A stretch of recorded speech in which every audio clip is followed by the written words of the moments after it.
بسم اللہ الرحمن الرحیم۔ السلام علیکم ورحمۃ اللہ وبرکاتہ۔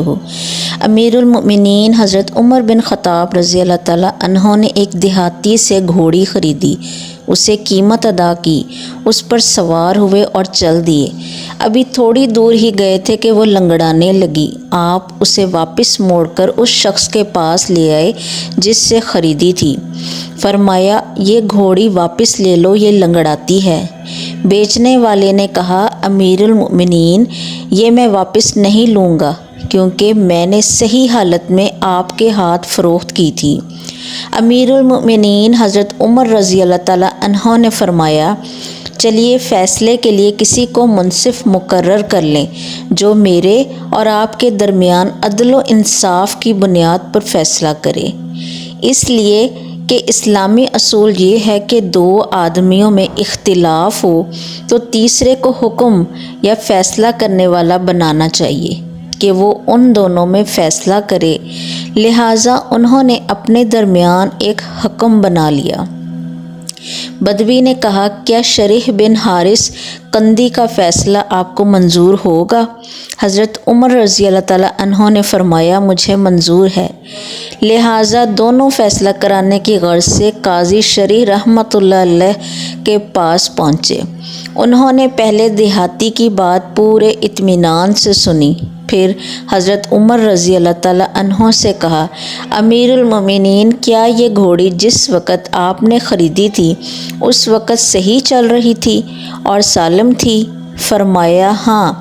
قاضی شریح رحمۃ اللہ علیہ نے کہا، ترجمہ: اے امیر المؤمنین، جو چیز آپ نے صحیح حالت میں خریدی اسے اب اپنے پاس رکھیے یا پھر اسی حالت میں واپس لوٹائیں جس حالت میں آپ نے اسے خریدا تھا۔ امیر المؤمنین نے قاضی شریح کی طرف بڑے تعجب سے دیکھا اور فرمایا، کیا یہ فیصلہ انصاف پر مبنی ہے؟ قاضی شریح نے کہا، قول، فصل و حکم، عدل۔ ترجمہ: حق بات اور عدل و انصاف کا تقاضا یہی ہے۔ حضرت عمر رضی اللہ تعالیٰ عنہ نے یہ فیصلہ سن کر خوش ہوئے اور فرمایا، اب آپ کوفہ تشریف لے جائیں کیونکہ میں نے آپ کو وہاں کا رئیس القضات، چیف جسٹس مقرر کر دیا ہے۔ بلا شبہ آپ جیسا نڈر اور باصلاحیت شخص ہی اس اہم منصب پر فائز ہو سکتا ہے۔ جن دنوں امیر المؤمنین حضرت عمر بن خطاب رضی اللہ تعالیٰ عنہ نے شریح بن حارث قندی کو رئیس القضات، چیف جسٹس کا منصب سونپا، ان دنوں وہ مدینہ منورہ کے معاشرے میں غیر معروف و غیر مشہور نہ تھے بلکہ اونچے درجے کے صحابہ کرام رضوان اللہ تعالیٰ اور بڑے مرتبے کے تابعین رحمہم اللہ تعالیٰ میں خوب جانے پہچانے جاتے تھے۔ ہر حلقے میں انہیں قدر کی نگاہ سے دیکھا جاتا تھا۔ اہل فضل و اہل کمال، ان کی علم اور ان کی ذہانت، ہوشیاری اور سمجھداری کے قائل تھے۔ یہ یمن کے رہنے والے تھے اور عرب کے مشہور قبیلہ قندی سے ان کا تعلق تھا۔ چونکہ اس زمانے میں جو بھی اسلام لے آتا پھر وہ اسلام کو پھیلانے کی محنت میں لگ جاتا تھا۔ جب عرب نور ہدایت سے چمکا اور اسلام کی روشن کرنیں سرزمین یمن تک پہنچیں تو قاضی شریح ان خوش نصیبوں میں سے ہوئے جنہوں نے اللہ تعالیٰ اور اس کے رسول صلی اللہ علیہ وآلہ وسلم پر ایمان لانے کی سعادت حاصل کی اور حق و ہدایت کی دعوت کو قبول کیا۔ ان کے فضل و علم و اخلاق کے جاننے والوں کو حد درجہ افسوس تھا کہ انہیں کچھ عرصہ پہلے مدینہ منورہ آنے کی سعادت مل جاتی تو یہ رسول اللہ صلی اللہ علیہ وآلہ وسلم کی زیارت کا شرف حاصل کر لیتے اور آپ صلی اللہ علیہ وآلہ وسلم کی صحبت سے براہ راست ہدایت پاتے اور انہیں ایمان کے ساتھ ساتھ شرف صحابیت بھی حاصل ہو جاتا۔ اس طرح خیر و بھلائی ہر طرف سے انہیں اپنی لپیٹ میں لے لیتی، لیکن یہ ان کے مقدر میں نہ تھا۔ ہوتا وہی ہے جو اللہ تعالیٰ چاہتے ہیں۔ حضرت عمر فاروق رضی اللہ تعالیٰ عنہ نے اس وقت جب کہ اکابر صحابہ رضی اللہ تعالیٰ عنہم موجود تھے، ان کی موجودگی میں ایک تابعی کو اتنا بڑا منصب سونپ کر کسی جلد بازی سے کام نہیں لیا۔ بلکہ جس میں جو صلاحیت دیکھی وہ منصب اس کو عطا کر دیا۔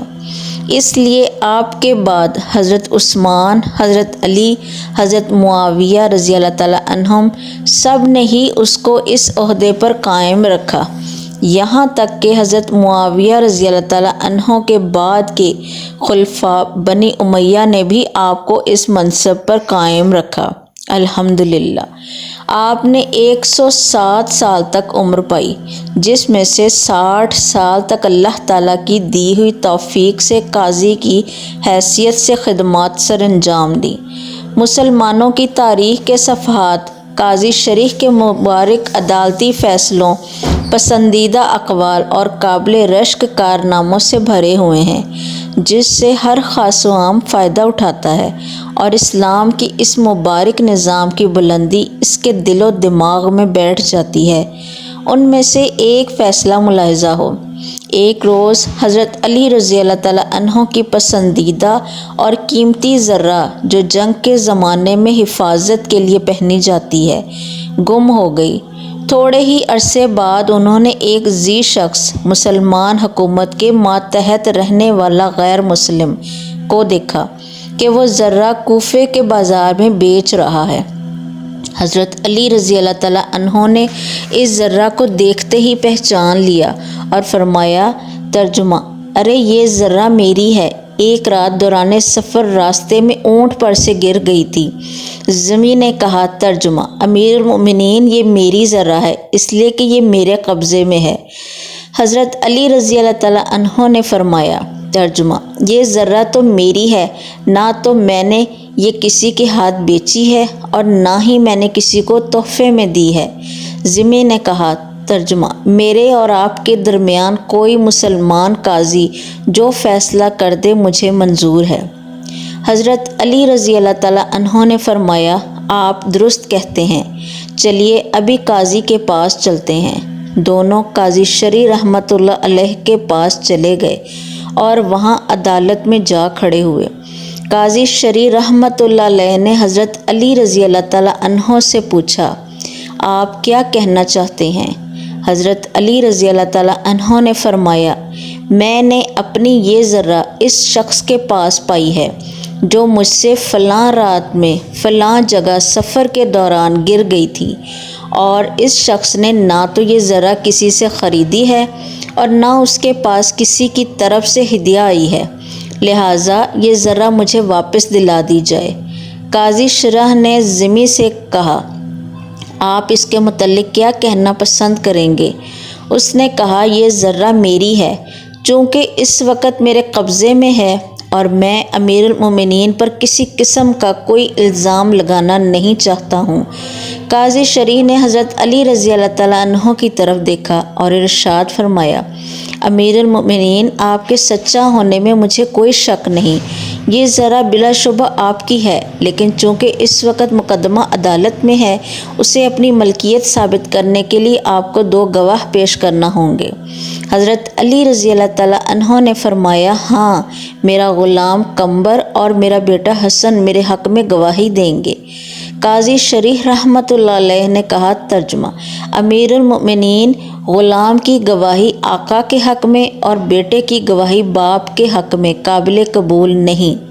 حضرت علی رضی اللہ تعالیٰ عنہ نے یہ سن کر ارشاد فرمایا، سبحان اللہ، ایک جنتی آدمی کی شہادت قبول نہیں۔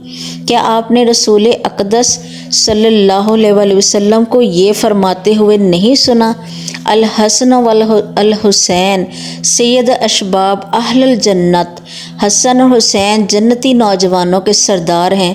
قاضی شریح نے کہا، امیر المؤمنین، یہ درست ہے، لیکن میں باپ کے حق میں بیٹے کی گواہی کو جائز نہیں سمجھتا۔ حضرت علی رضی اللہ تعالیٰ عنہ نے ضمی کی طرف دیکھا اور فرمایا، یہ ذرا اپنے قبضے میں ہی رکھیے، کیونکہ میرے پاس ان کے سوا کوئی گواہ نہیں۔ یہ صورتحال دیکھ کر ضمی نے کہا، امیر المؤمنین، میں گواہی دیتا ہوں کہ یہ ذرہ آپ ہی کی ہے۔ پھر وہ تعجب سے کہنے لگا، اے اللہ، اسلام میں انصاف کا معیار کتنا اونچا ہے۔ آج امیر المؤمنین اپنے ماتحت قاضی سے فیصلہ کرانے کے لیے پیش ہوا اور قاضی نے سماعت کے بعد فیصلہ امیر المؤمنین کے خلاف میرے حق میں دے دیا۔ میں گواہی دیتا ہوں کہ وہ دین جو اس قسم کے فیصلے کرنے پر حکم دیتا ہے وہ برحق ہے، اور میں آج اس سے متاثر ہو کر عدالت کے سامنے سچے دل سے اقرار کرتا ہوں۔ اس کے بعد اس نے کلمہ پڑھا اور مسلمان ہو گیا۔